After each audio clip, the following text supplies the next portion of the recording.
Thanks for joining us tonight. The Iowa DOT is saying not so fast to some Iowa cities using speed cameras to enforce traffic laws. It comes after state lawmakers passed a law this year allowing the Iowa DOT to evaluate the purpose of speed cameras across the state. It requires cities obtain a permit from the DOT before using the cameras. The law also states you can't get a ticket from the cameras unless you're driving more than 10 miles per hour over the speed limit. After a DOT ruling, 4 cities in our area turned off some of their speed cameras today. Maddie Franz is in studio to explain why these cameras are shutting down and the impact it will have on these cities.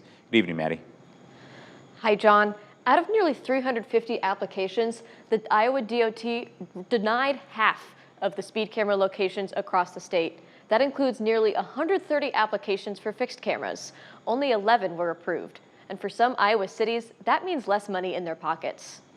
The news came Monday afternoon. Any speed cameras the Iowa DOT thinks are unnecessary had to be shut off by the next day. That includes LeClaire. Its cameras on I-80 were denied because the DOT thinks police can use other enforcement methods. The city can keep its camera on northbound Cody Road, but not southbound. According to the Iowa Legislative Services Agency, LeClaire collected more than $1.7 million from its speed cameras in fiscal year 2023. That goes to its general fund. Police Chief Shane Thamus tells me accidents have decreased since cameras were installed in 2021. In a statement, he says the city hopes to get more clarification on the DOT's ruling. In Muscatine, all of the city's fixed cameras were denied, including those on Park Avenue and US 61. Mobile camera use at Mulberry, Hershey, and Isett Avenues in both directions was approved. The city collected more than $510,000 in fiscal year 2023, used for personnel costs in the police department. Police Chief and Interim City Administrator Anthony Keys says in a statement the city is reviewing the impacts the ruling will have. The city also says accidents and speed violations have decreased since the cameras were installed in 2011. Davenport had 4 fixed cameras approved on Kimberly Road and Harrison Street. 6 across northern Davenport were denied.